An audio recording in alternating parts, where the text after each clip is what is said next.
Good morning, everybody. Jim Feist in Las Vegas, Greg DePalma in North Carolina, and we're ready for the Dom DeMarco show here in Las Vegas. That's 9785 West Charleston for the best Italian food in town. And I know, Greg, I didn't know until recently you actually have a background in Italian food. Your father, your family was in that, and that makes you a good person. Yeah. Yes. My grandfather owned a restaurant in Hoboken, New Jersey. That's what I remember growing up. Actually, one of the first jobs I ever had was cleaning dishes for him. Yeah, it was great to have that kind of background to know that, especially around the holidays, the food was awesome.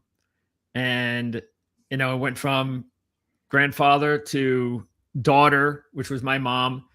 And of course, I've learned a lot as well. So, yes, being able to cook and knowing how to cook, very important. Hoboken, New Jersey. Now, there's somebody famous from there, and it could be Frank Sinatra. That is true. Wow. Yep. Wow. I don't think everybody understands that. Hoboken's not the most famous place in the world, but those of us from the East Coast do know where it is. I've never actually been there, but I imagine you have been. Yeah. It's not a place that you would go to for any reason, unless you live in the area. So it's not like they have any. I don't know. I don't know what they have down by it is right by the river, the Hudson River. So who knows? They might be taking it because they had Bethlehem Steel was there, and obviously that was a huge shipping yard for many years back in the day. So they had so many top. U.S. ships that would port there. And I'm sure that had a lot to do with the location, great location for the restaurant. But I wonder what they've done with that because it's a great property right there on the Hudson River. You would think that they would have done something with it by now. So many things changed over the years when manufacturing left the country and moved around. I know the Cleveland area got decimated when they lost all the auto parts business that went up eventually to Detroit and then moved overseas. So much stuff happened in the last 40, 50 years. And I imagine the next 40, 50 years will be the same thing in one direction or another. But anyway, we're talking sports here.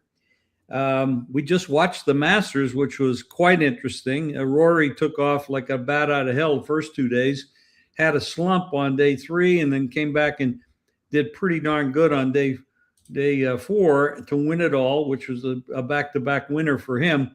There were some other players that were in perfect position to challenge, but they all fell off one by one, except for Scotty Scheffler, who came from way back to make it into second place and lose by one stroke to Roy. But when you looked at it after day 2, then it was a massive difference between where Scotty was and Rory, but we lose Young and we lose, he never made the move at the end. Rose, Young, Henley, they had chance to move in there, but they didn't do it.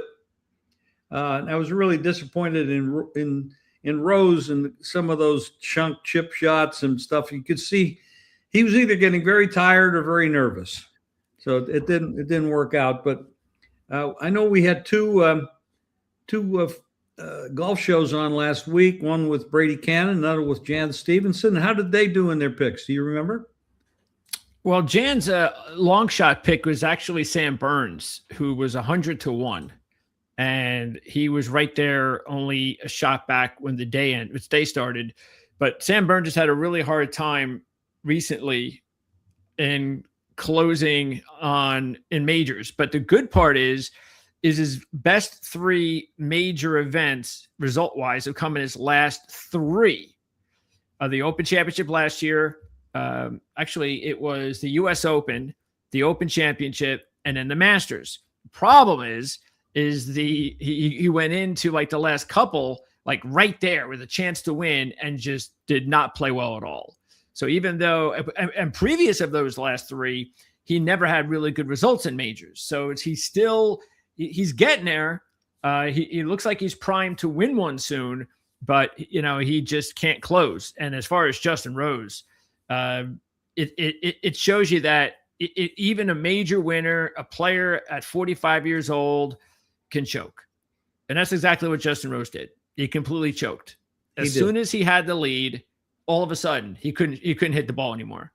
I mean, he had terrible shots, and that's all mental. That's all that it is. Has nothing else to do with anything. But that's the Masters, and that's why, unfortunately, sometimes we get results like Sunday, because this is the thing that is so weird about the Masters, and we talk about it every year. Is it's a very hard and very rare situation to see players come from behind to win.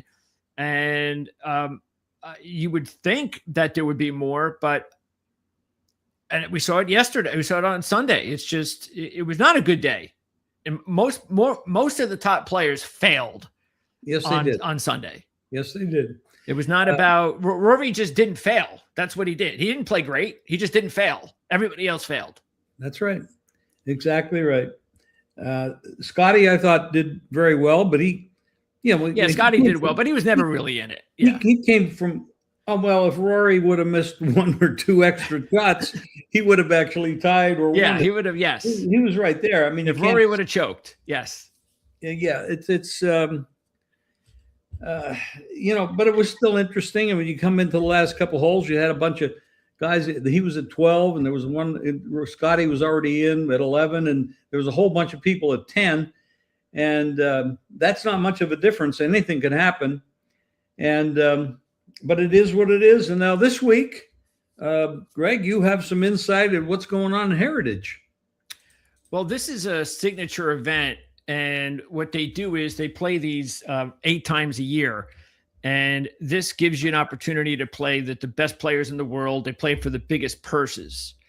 And so the thing that I really don't understand why they do it this way, other than it's been in the schedule rotation forever, which is the RBC Heritage always comes after the Masters, because geography speaking, you've got that very closely related to South Carolina and Georgia, obviously. So that makes a lot of sense. But now that it's a big event where a lot of money's at stake, I don't know. I kind of wish that they would put the event next week, which is a team event. They have one team event a year. And to me, it's unwatchable because I don't care about team golf, where you have 2 players on a team and that's what you're getting. And it's just, to me, it's boring. I check out. I don't wager on it. I don't do anything. I don't watch it. So I would hope that they would put that after the Masters, give everybody a break after playing the biggest event of the year, and then come back and play the signature event. But they go right into the signature event right after the biggest event of the year. I mean, Justin Rose is already withdrawn. He's not playing this week. I can't imagine why he could after what happened to him on Sunday. And Rory's not even scheduled to play. So he's not going to play. But it is a good for us as handicappers, because we get the best players in the world again. But this golf course is completely different than Augusta National. You have very tight fairways. You have very small greens. It couldn't be any different from Augusta National as far as setup. And of course, Scotty, the question is going to be what Scotty is he back now? Because Scotty had a rough go at it after the first couple of events of the season. Could have just been, he had a lot on his mind with his wife giving birth and all of that. Or, there's still something wrong with his game. And the reason why we don't know yet is because the Masters is just so different of an event where it's possible that Scotty's game, because it's so good at Augusta National, that, hey, it just is. And he's playing well at the Masters, and he's always going to play well at the Masters. So we won't find that out until this week. I still think I don't think you can take him, though, at close to 3-1. He's almost 4-1 now. It's just too low of a number. So something to keep in mind is that the last 6 winners of this event have all been major winners. So I think that's kind of a direction that I'm looking at here for a couple of players, including Colin Morikawa, who's sitting here at 23-1. How's his back? He looked like he was having trouble walking. Well, but he actually, after a slow start, which was predictable, came on really strong. He did. And had a really good Sunday. He looked like he needed one more day. If he had one more day, he could have won this thing. So he played magnificent, but he didn't look like he was comfortable physically. Well, that's the reason why he's probably still sitting here at decent odds, but he's still, based on the way he played once again, every time he's gone out there and played this year, he's the best player in the world this year. Nobody's played better than Colin Morikawa this year. That's true. And so you're getting a value play as long as you, again, you do have to keep that in mind, is that you're dealing with a potential injury situation. Also, I think Siwoo Kim is interesting, and Patrick Cantlay. You see Cantlay here at 24-1 and Siwoo Kim at 28-1. I haven't seen a name that you flashed up there that doesn't look interesting. They're all so good. They can all turn it on. Yeah, that's what this is. This is like a major.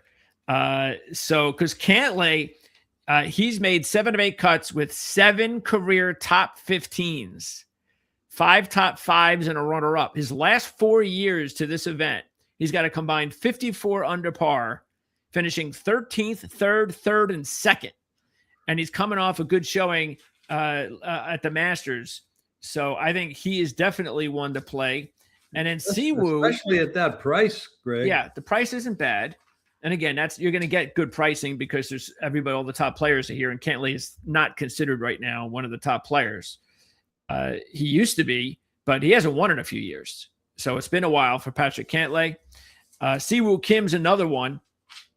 And Siwoo actually had the lead here last year going into the final round. Wasn't able to close the deal. And if you look at him, he's really been trending well at this golf course. So I think and he's had a really strong year. The only thing with Siwoo has always been his putting. His putting is pretty bad, and that's what keeps him from winning events. But I think he's not a bad player. Again, we're looking for some value here.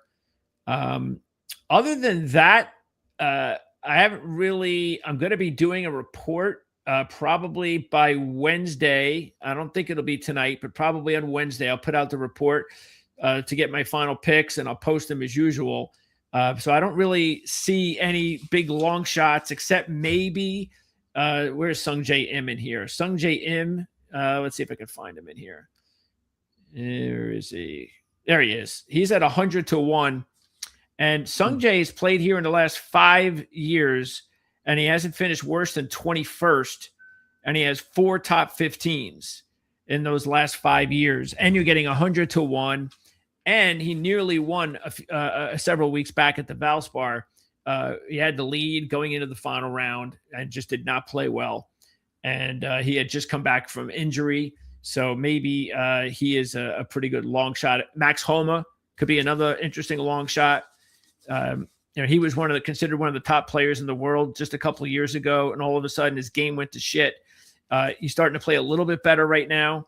And he's had a couple of he had a good week at the Masters. He's had a couple of good showings here the last couple of years during the signature event. So those might be a couple of my top long shot plays would be Max Homa, Sung Jae Im. Right now, we're looking at it. I think Daniel Berger, someone to look at. But again, when you have 6 straight winners, all major winners winning this event, and you're coming off a major event like the Masters, you might be better off trying to zero in on those types of players. And that's why I think Morikawa is a good bet. Tommy Fleetwood may not be a bad bet as well. I was very surprised with the way that he played over the weekend at the Masters. He's never had a great history there, but it just looked like that he was going to put it together finally after a very good Friday, but didn't happen. And he's had some decent results here, including 7th last year. Well, that's good stuff to know. There's no more, we don't have any more golf shows this week, I take it? Yeah, I'll do a report probably tomorrow, just going over the official picks. I'll probably do like a 10 or 15 minute report. Okay. That's my new schedule. So, and the good thing about doing it on Wednesday instead of doing it on Mondays is that I'd like to take a look at what the consensus is around the other sites, especially in golf, because there's so many players to choose from. And you know how we always talk about when we're talking about we handicap games, and we always say, well, we don't want to all pick the same player or the same team. Right. That's what I like to look at in golf. I like to see if everybody's zeroing in on like one or two players, then I know I'm going to stay away from those guys because there's too many other players to choose from. If everybody seems to be liking this player or that player, then nope, that's not going to happen. It never happens. So that's the one thing I like about doing Wednesday shows. I get to find out before I give my final picks what the picks are at their in general. That makes sense. There's not as many, let's quote unquote, sharps that bet golf the way they bet other sports. So it does pay. It does make sense to wait and see what they're doing and where the money moves on some of these games or some of these players, because, and then of course, like Brady, you really didn't get a top pick from Brady last week, but he tells you that he likes to bet the matchups, one player against the other. Yep. Personally, I like that style, and also I like betting first fives, first tens, first 20s. I did very well with that last week. I didn't have the winner. I never bet Rory, and I mean, his odds were way too low to bet him, because if you don't have a positive expectation for your money, golf is too random for me to go in there and try to take a low price. I'm looking for a number, but in matchups, you don't need to worry about that as much. There's another sport going on and beginning something new this week. It's called the NBA playoffs. Now, I know, Greg, you don't pay attention too much to the regular season NBA, and neither do I, quite frankly. I do give them out. I have people I follow, people I talk to, but personally, I don't try to originate for myself. But we do well by kind of putting pieces together from others. Of course, in the East, the top teams, of course, you're going to talk about those, and that would be the Celtics, the Pistons, the Cavs. Then you throw in other teams that people talk about a little bit, with the Hawks and the Hornets, and not the Hornets, but the Toronto and the Knicks and 76ers. But I think it really comes down to the top three, the Celtics, Pistons, and Cavs. I think everybody else is deficient in some way or shape or form. That doesn't mean that you can't have somebody come from the back end. Including the Knicks? You're not sold on the Knicks? The Knicks are interesting, but, they're I don't know. They're going to be playing Atlanta. The game opened 6 and went down to 4.5 right away. It's back up to 5.5. So they're giving a lot of respect to Atlanta, the Hawks. I don't know that I trust the Knicks enough to say they're going to get into the finals. But when you look at them going up against the top three teams, Cavs, Pistons, and Celtics, depends on how it comes out. I don't see them coming out of that. They did well last year, obviously. They went a long way. What's different about them this year compared to last year? Like, why wouldn't they be able to make that run again? They got a new coach. That's for one. That's a big change. It's a different style.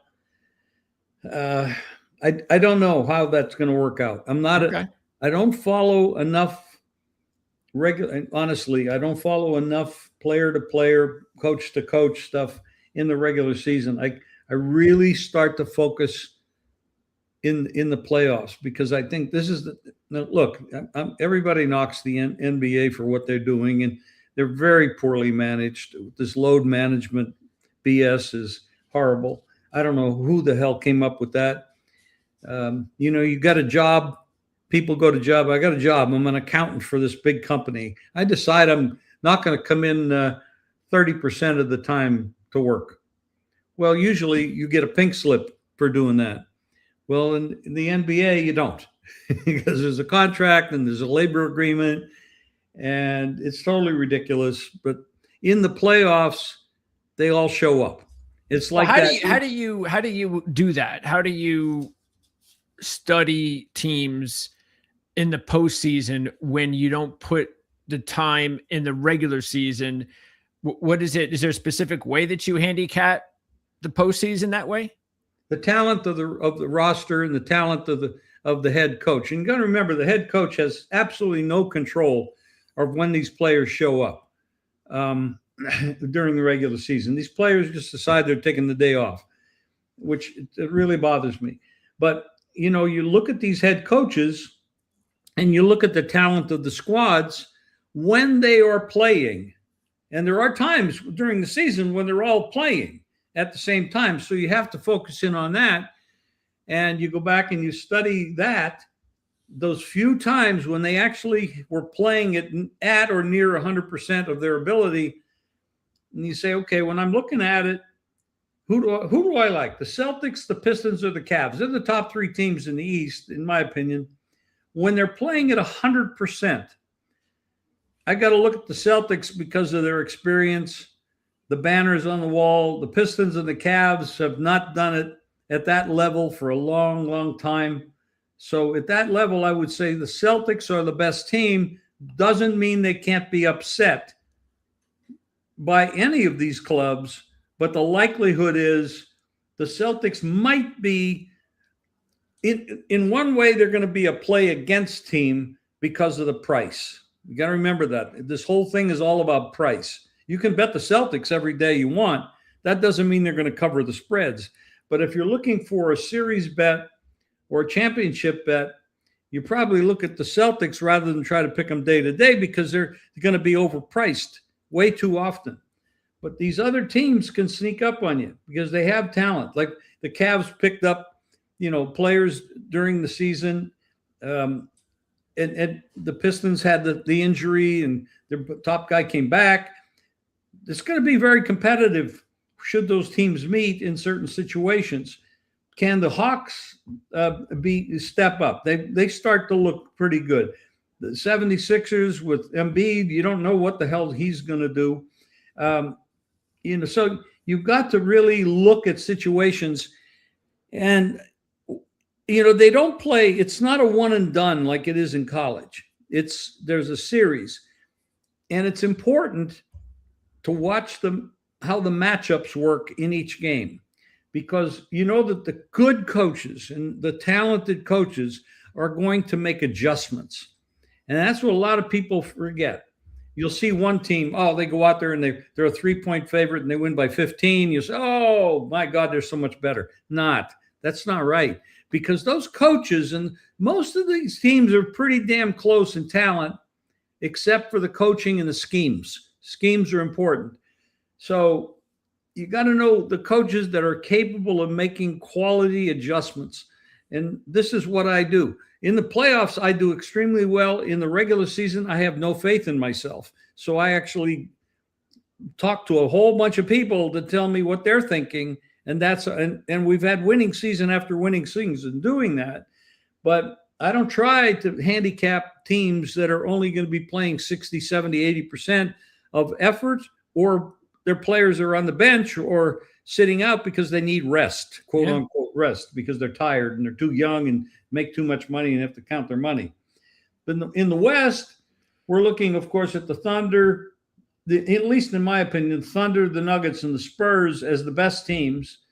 And there are other teams that might make a little bit of noise here. The T-Wolves, Lakers, if they can get healthy, because they got a couple players out, which is going to mean at the beginning of their next series, their first series, I should say, LeBron's going to have to try to carry the club with these Reeves and Luka out. And can he do it at 41 years old? Well, LeBron can do a lot of things, and he might be able to. He's a different bird. Well, the odds say no. The odds 90 to 1. And I'll tell you what, that inspires him. That inspires him. He doesn't like to be put down. And a lot of these guys with pride and ego, he's going to show up. Look out for him. He'll do his best. He may be too much at 41 years old, and it may be too much without the other guys in the lineup. But those kind of things that you look at, I look for teams that are a little bit overrated and not quite as prepared to carry the load as a favorite. I'm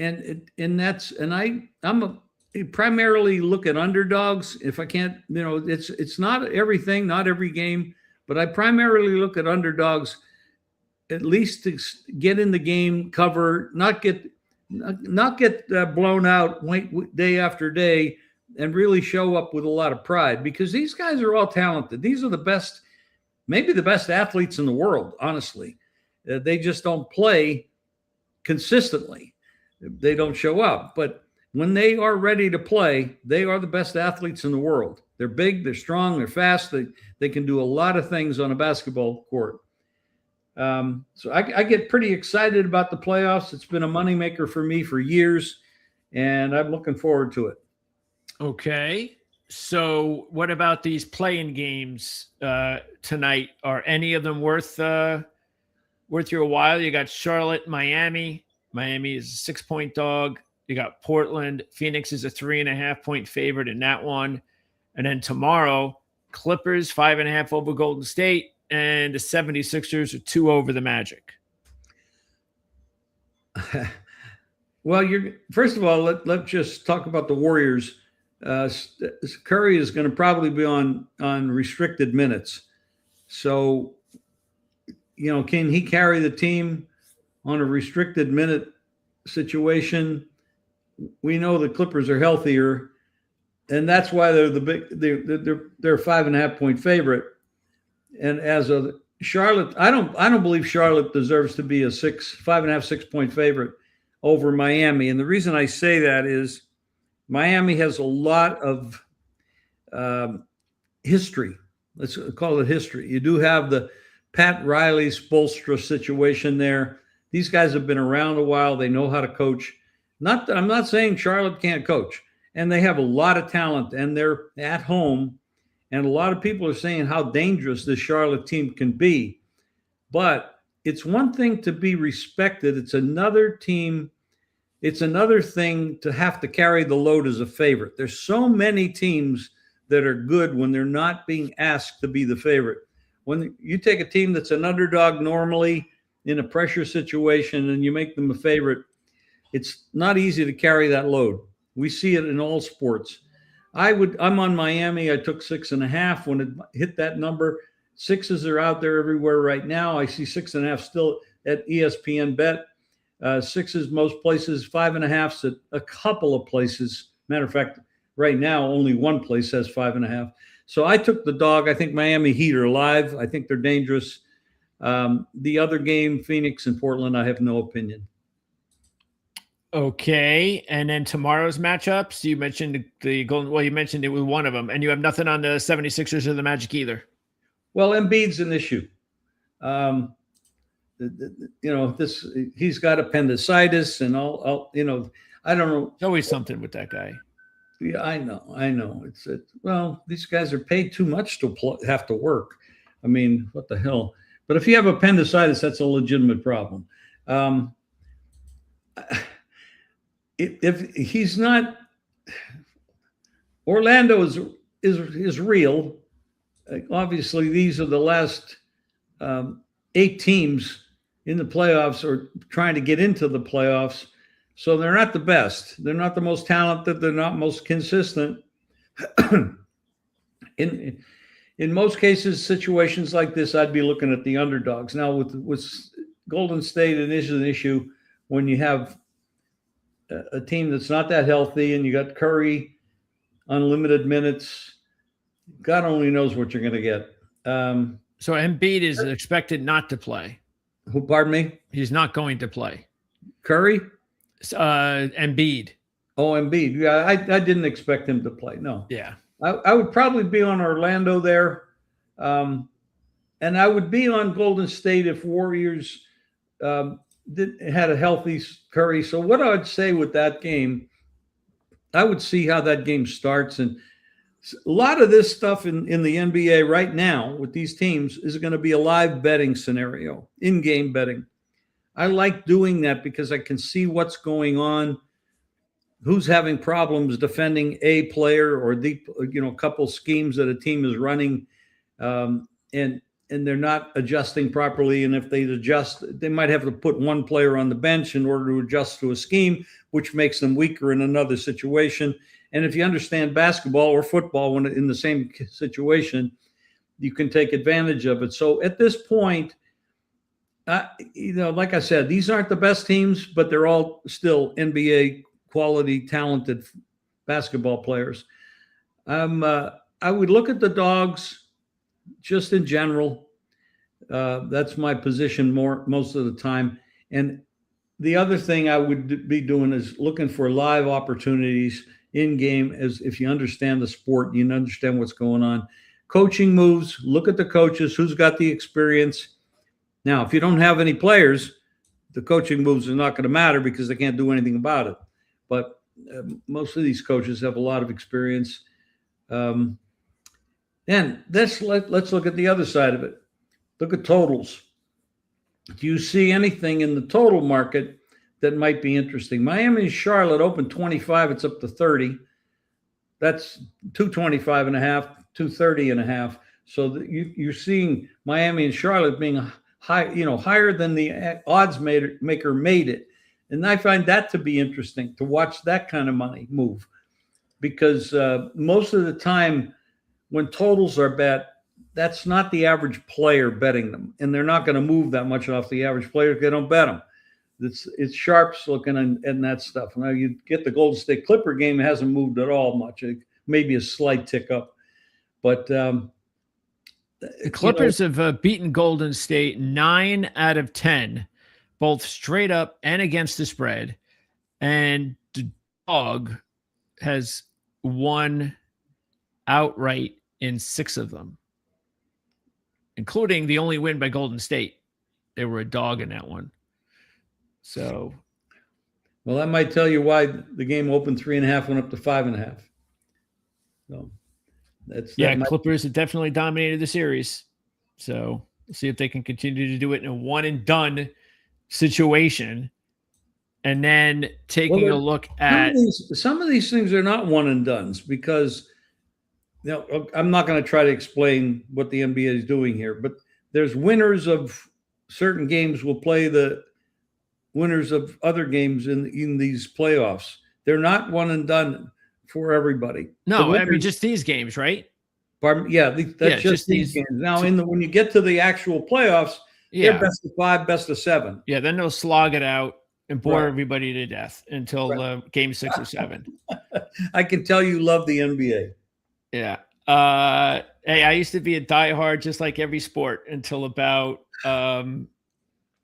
I could zero in on it. It was right about, I remember when Brooklyn, because I used to be a Net fan growing up in New Jersey, right when they hired that coach that was a really good assistant.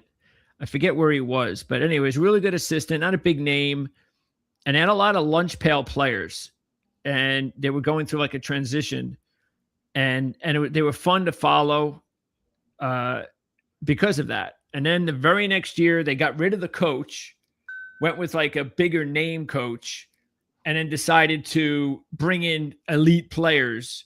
And then that's when they sucked. That's when all of a sudden they were unwatchable. And then all of a sudden came COVID. And when that happened and everything that happened there, I completely shut out. I was like, I don't need politics in my sports.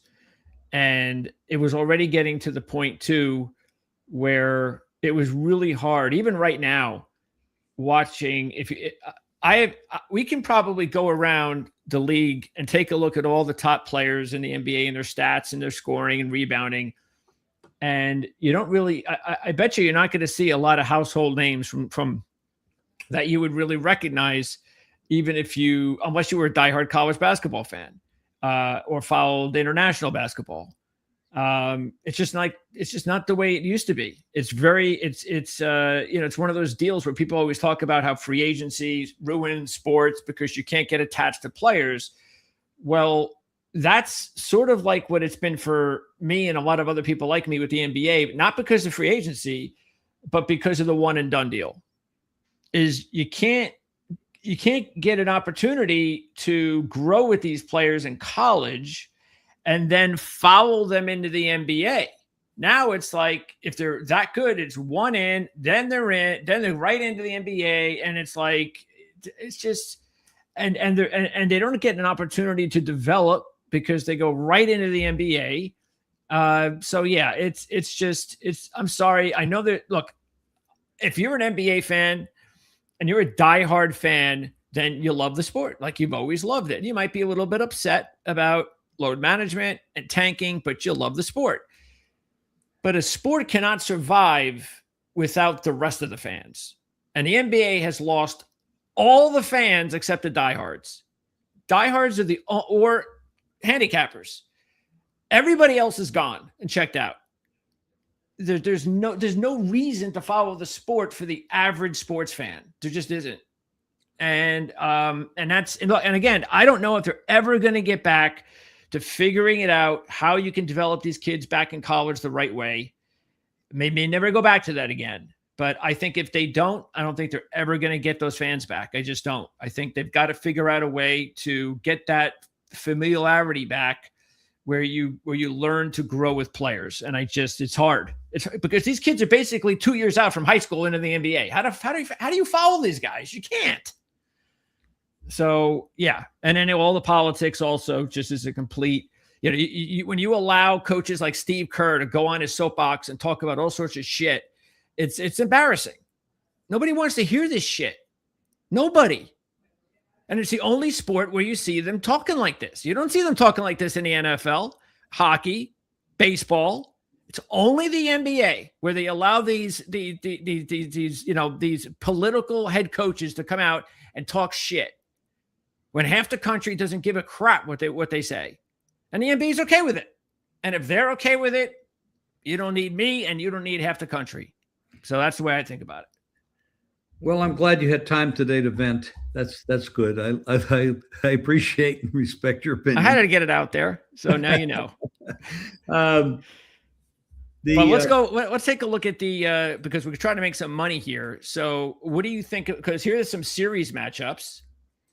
So, what about these series matchups? You've got, which dog would you like to take? You got Toronto at you're getting 4-1 against Cleveland. You got Minnesota getting 3-1 against Denver. No. And by the way, I think Denver is a great. Now, this is not series, but I'm talking about in the West. I think Denver has a really good chance to win the West. You got the best player in basketball in Jokic, and I know that the other players on both teams, OKC and Spurs and stuff like that, but Jokic is a very dangerous player. He knows how to win. I wouldn't put him down. What's the series? Not the series, but what's the price to win the West? I seriously consider Denver to win the West. All right, let's see. Denver in the West. We've got 5-1. As opposed to Thunder minus 160 and Spurs plus 330. I'd have to take 5-1. I think they have a chance, a real good chance. What is the reason they are 5-1? Is that where they should be? Are you getting value for a particular reason? Well, you're getting the Thunder and the Spurs as everybody's favorite two teams. I mean, you Thunder, the champions, Spurs with Wembyana.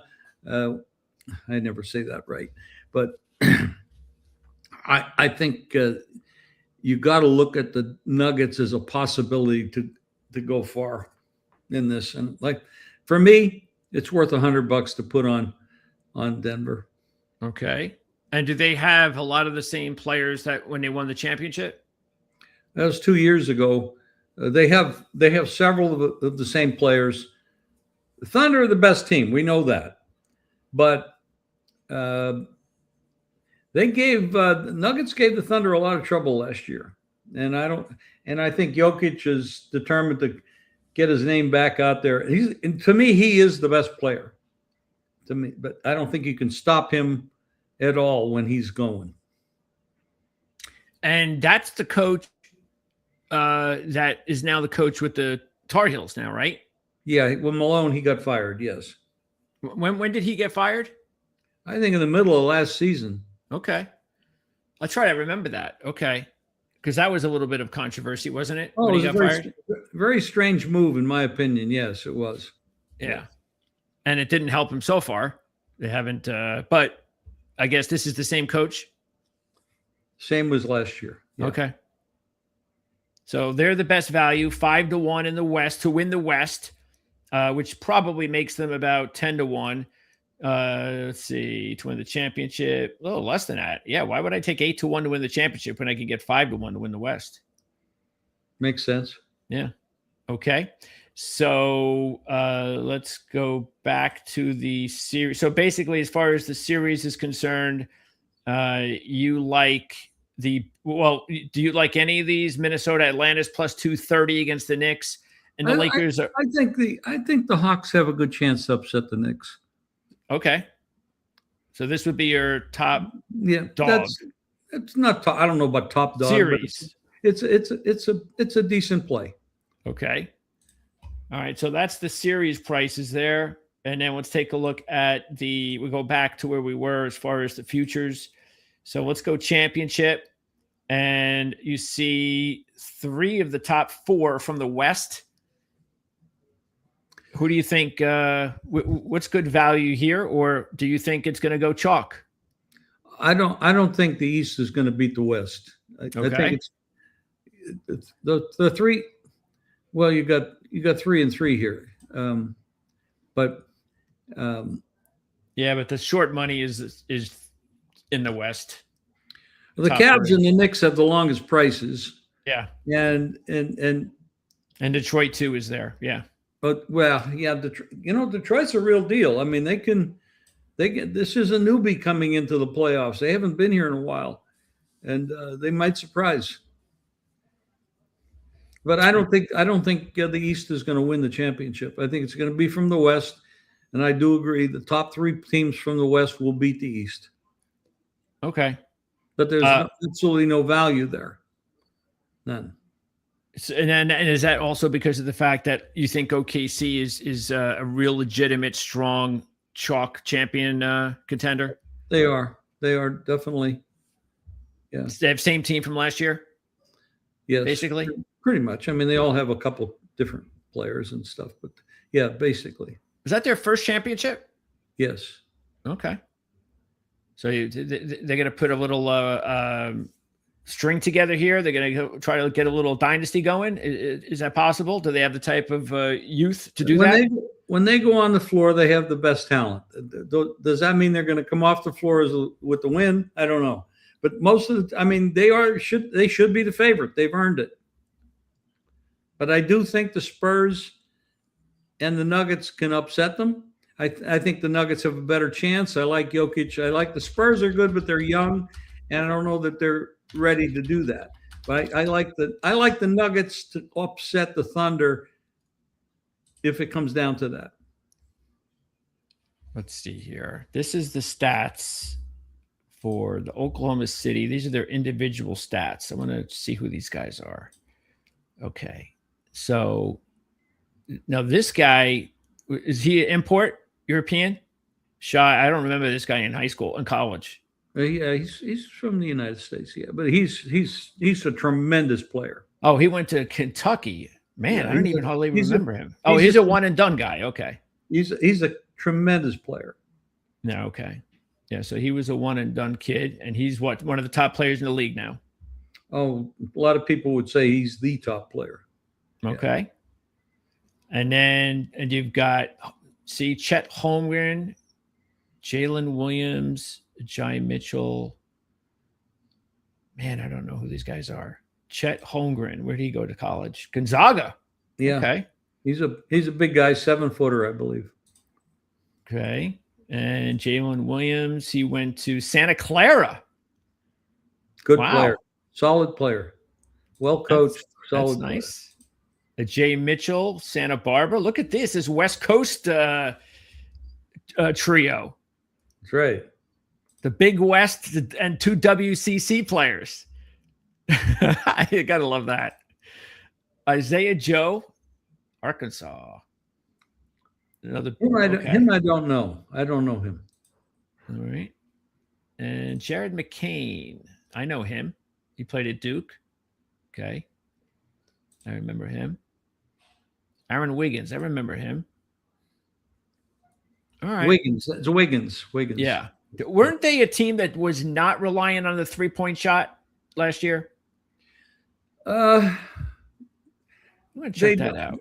They don't, not as much as some others. No. Yeah, because I remember we talked about that, about the 3-point shooting. If you rely on the 3-point shot, you're going to have those up and down games where nothing goes in. Because we see that all the time. It's where a guy like Jokic is a monster around the basket and does very well from three. Great rebounder, great assist guy. He's a great passer of the ball. But that's a solid. OKC's a solid team. The Wembanyama is a solid defensive player, maybe the best in the league. Of course, he's a big boy, and it's going to be very interesting to watch these guys. I'm really looking forward to it.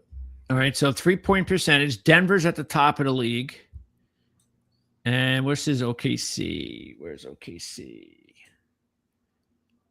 OKC looks like they're 9th. Wait, let me see this. Is this in let me see if that's done right. No, that's the bottom. Okay, there you go. Denver's 1st and OKC's 9th. 3-point percentage. So, yeah, well, that's good though. Well, see, yeah. So let me see. They should have last year. Yep. Let's see what they were last year when they won the championship. Let's see. Okay, that's in order. OKC, they were 6th in 3-point percentage. Yeah, and these teams weren't even in it. These top 3, and I think that's good because that's what that's what you want to see. That's the one thing. That's the other thing that I remember several years ago that was really getting old was everybody chucking threes. Yeah, if they don't go in, you look like a high school team. So they've kind of they've went away from it a little bit. They're not going too ballistic because that was like a modern way of using data today was if you chuck threes, if you chuck them this many times during a game and during a season, statistically speaking, you should be able it's all that kind of new age way of thinking. So yeah, that comes down to what are they going to do in this game, and the most fickle stat in the world is 3-point shot. Yeah. So I want defensive and offensive rebounding. I want 3-point free throw shooting, stuff like that. The turnover ratio. The 3-point shot is beautiful to see it, but if they're not going in, it's a mess. Yeah. Okay, so by the way, transitioning into football, which I know we were going to talk about, I'm seeing that there's a lot more interest in drafting defensive players this year, and they're looking, and this is what should be done: defensive players, offensive and defensive lines, and running backs, getting away from everything focused on this quarterback nonsense where you pay them all the money, they get hurt. There's no replacement for them, and they're not that good anyway. So a couple of years ago, the running backs are worthless. Don't pay them anything. We don't need running backs. Bullshit. Give me a good running back combo in the backfield. Give me a quarterback that can run the ball, complete short passes, occasional long passes, can avoid being sacked. Give me an offensive line that protects him, a defensive line that can put edge rushers on the quarterback of the opposing team. You got a solid defense. You got a solid team. Not somebody that's just going to chuck. And no, that's bullshit. I don't know where these people come up with this crap. Yeah, it's over. It was a limited kind of deal, but that's gone. And we're getting the running game back-to-back years. The running back has basically been the focal point of the championship win with Barkley, and of course we just saw with Seattle. So Yeah, and that's why I think Tennessee stands a real good chance of drafting the top running back in the class. The only running back that's going to go in the first round, and that's Jeremiah Love out of Notre Dame, who many people believe could be the most talented player in the entire class. And I wouldn't disagree. He's that good. So he's not getting past the Giants, I believe. So he'll be a top 5 pick. And the way the draft is going to go, we know quarterback to the Raiders. We have a pretty good idea that the Jets and the Cardinals are both going to be drafting the top 2 edge rushers. It's Reese and Bailey. Which direction, nobody knows, but it's going to be Reese, or Bailey Reese. That leaves the Tennessee Titans next. And that's why now I think if maybe somehow Arizona went offensive tackle, and an edge rusher was there, they might go that way. And then maybe the Giants get Jeremiah Love. But if the 2 edge rushers go 2 and 3 and Love's sitting there for Tennessee, I think it's too hard for Tennessee to pass up on Jeremiah Love. Right now, they've got just a couple of average backs. They got that, that starter that's just okay. He's not special, and Love's special. Love's one of those players that's going to be immediately one of the top running backs in the league as a rookie. So you have to take him if you're Tennessee. You have to. Well, I agree. I think Ohio State's going to do very well in the first round. Yeah, they've got a lot of big players. Look, the thing with Ohio State players, though, and we've seen this before, we've seen it with Georgia players, we've seen it with Alabama players, is they're really good. There's no question about it in college, but they don't all translate to the NFL. So I look at some of these players, and this Arvell Reese kid who could be going to the Jets. This is one of those things where you look at him on tape, and you can see exactly why everybody loves him. I mean, for his size to be able to make the plays that he makes and he wasn't even used as a pure edge rusher, but that's pretty much what the Jets would be using him for. They want to use him probably 60-70% edge rusher, but take all the other facets of his game that he has now. He can be a linebacker. He can be, he can play at the line of scrimmage. He can cover. He can do so many things. He's that talented. And I expect him to have a really good career. But then when you go to some of these other players, I'm not really a big Sonny Styles. Wow, he's got to be drafted early as much. And he's one of those combine guys. He's a workout warrior. The scouts drool over his pro days.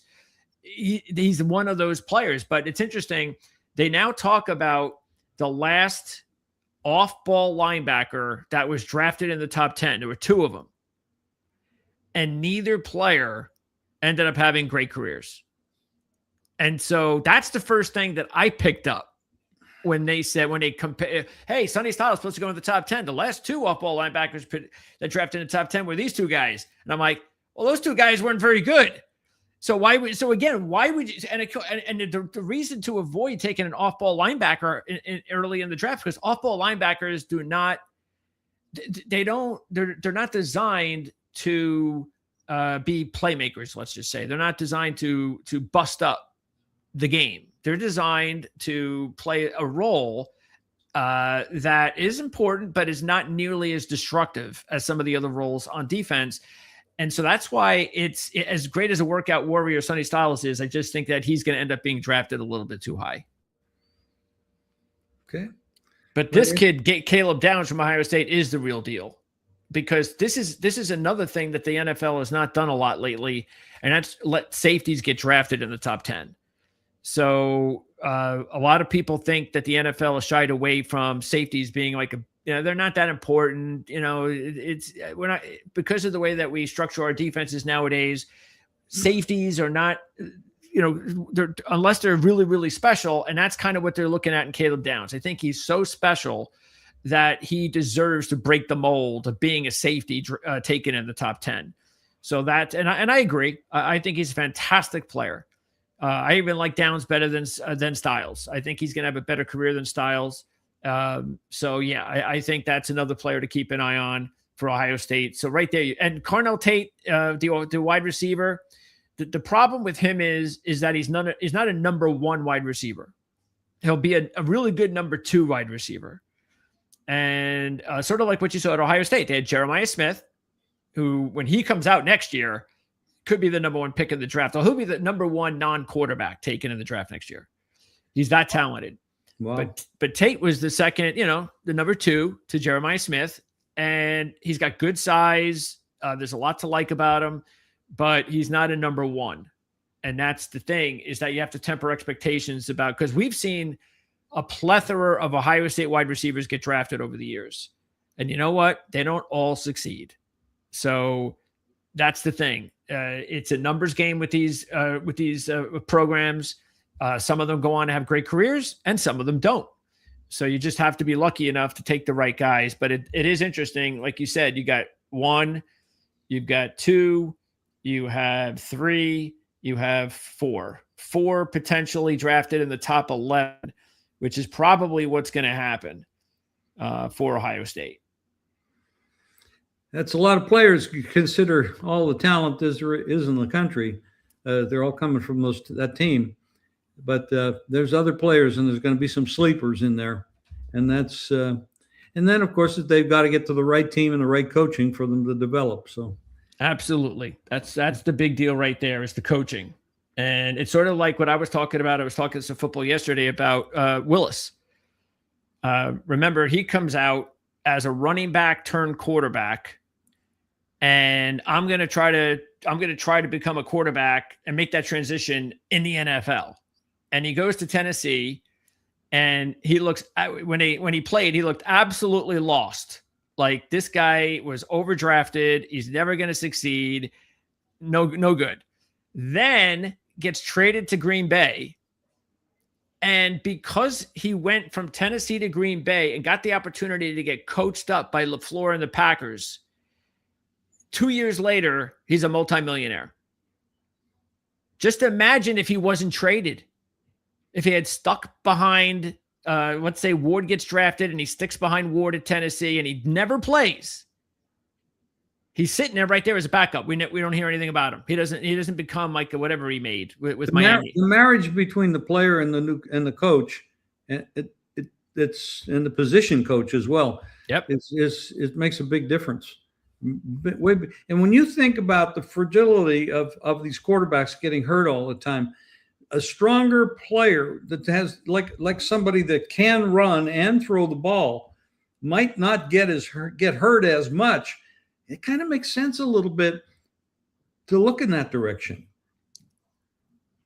But again, that's really all it is that's why I don't like to hear things like when Tom Brady left Bill Belichick, and you could see he won a Super Bowl and Belichick didn't.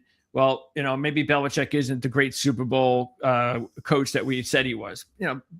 Bullshit. We all know that's bullshit. Tom Brady, if you see, Brady became the player he was when he left New England because of Bill Belichick and because of Brady. That combination was fantastic. But if Brady would have got drafted by the Jets, then he never would have had the career that he had. Never. Because he wasn't that type of player. He just wasn't. Now, maybe he would have eventually won a Super Bowl somewhere, but he never would have won. What did he win? 6? I can't even count. 7? 7. Yeah. So, and we all know that's what it takes. That's why, to have one of the greatest head coaches ever to be coaching one of the greatest quarterbacks ever was something that is so rare. We would just never see again in our lifetime. That's a combination that is going to be very hard to duplicate. I mean, you have a little bit of that with Andy Reid, out in Kansas City. But then again, Andy Reid had great success when he was at Philadelphia as well, where Belichick has never had success before or after the Patriots. So we'll have to see. It's interesting. I hear from some Eagle fans that even though we look at Reid's success in, record-wise, they said he really became a completely different coach when he left the Eagles to go to Kansas City. They said he became more wide open. He became more, downfield, and he was just this completely different guy when he left Philadelphia. They won games in Philly, but they didn't have. They got the championship games with McNabb and him. Yep. Yeah, they did. But according to Eagle fans, they didn't have that type of wow offense that he ended up with at Kansas City. They never saw that at Philadelphia. So it just shows you too. Again, maybe it was because he didn't have the quarterback. And Tyreek Hill. How much of a difference was there between McNabb and Mahomes? That's another issue. Yeah, McNabb was a real good quarterback, but yeah, he wasn't Mahomes. I think that's the difference between two really good quarterbacks, but what separates the two of them are what you do in playoff games, and that's what makes Mahomes special. Is he's the one quarterback still in this league that you want the ball if you need to score a touchdown and or tie the game at the end, when in any of those situations. And he's speaking of him, we're going to have to see how he comes back from the injury, which is a very severe injury. He seems to the reports seem to be out there that he's doing great. He's ahead of schedule. And there's a lot of people who believe that even though the normal quarterback wouldn't make it until game 6 or halfway, that he's still hell bent on being there in opening week. Who's the backup quarterback? It could be Justin Fields. Oh no. Yeah. But again, he's got Andy Reid now. So that's a little different. He's never had an Andy Reid there coaching him. Yeah, that's absolutely. Fields will improve or should improve a lot under Reid. And he's got Kenneth Walker in the backfield now too. That's the thing about the Chiefs that are going to be real dangerous. That signing for Kenneth Walker, it was sort of like the Bills finally saying, yeah, we need a wide receiver. And that's what everybody's been saying for the Chiefs the last few years. Like, why won't you go out and get a running back? And they finally did it. It took them not making the playoffs to realize we need a running back. We need a running game. How come it takes so long for them from the inside of the team I mean, it's so obvious. It could be ego. It could be, we've been doing it fine without it. You don't know what you're talking about. I know what I'm doing.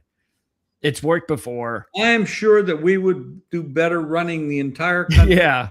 We don't even need any politicians. Right. You and I would just run the whole thing and never make a mistake. Right. Yeah, we'd be perfect. 6 in a row. Absolutely. Yeah. And again, also remember, because as I was saying, and not only did he have Patrick Mahomes, but he had Tyreek Hill. And that was something we had never seen before. Those first couple of years that Tyreek Hill was there along with Patrick Mahomes and Travis Kelce, you never saw that. That was just, that's why nobody could stop him. But Travis Kelce now is like he's like a year away for the past 2 years from retiring. So he's not the same player he was. They haven't had a Tyreek Hill the last few years. And with no running game, with an older Travis Kelce, and with no Tyreek Hill, you can see why the Chiefs offense hasn't been as explosive the last few years. And they have had offensive line problems. They've had injuries there. Especially at left tackle. Yep, absolutely. So, but they look like, especially they got 2 draft picks in the first round, and they're going to wind up with a really good player in the top 10. The question is who are they going to end up with? They could go edge rush. They could maybe get that safety from Ohio State, Downs. They could go offensive tackle. Well, they better get an offensive tackle and a good backup at left tackle, because that's been killing them. Yeah, so they've got some decisions to make, and then if this Bain kid does end up lasting till the Chiefs, that'll be a easy pick for them, because the only reason Bain's slipping to 9 in the draft potentially is because of his short arms. He's got such short arms that that's just not what NFL coaches want out of their edge rushers. And so that would be a gift for the Chiefs to be able to land maybe the best pass rusher in the draft at 9 because he has short arms. Tough division. They're going to have to overcome people in that division, which is going to be very tough. You got to look for the Raiders to do a little bit better. Yep. You got to look for the Chargers to do a lot better, and Denver's going to be dangerous. Yeah, Denver doesn't have a first rounder, but they now have Jalen Waddle, So that will be a big boost to their game. The only thing though that they haven't done yet too, there's no running game there. They still don't have a running game, and that's kind of surprising. So they're going to hope obviously that some of the guys they have will be enough, but they might need another year before they also realize that they got to get a much better running back to help out. And their quarterback's coming off an injury too. So true. We'll have to keep an eye on that. But you're right. The whole division is going to be even tougher next season. Okay. This is a good show. Again, this is brought to you by Dom DeMarco's at 9785 West Charleston here in Las Vegas. And we enjoy bringing this show to you each and every week. Greg, awesome show. Love the information. Thank you. And everybody out there, tell your friends about this. Like, subscribe, hit the bell, get the notifications. Greg, I guess we're done. We're done. We'll see everybody again next week. Okay. We'll talk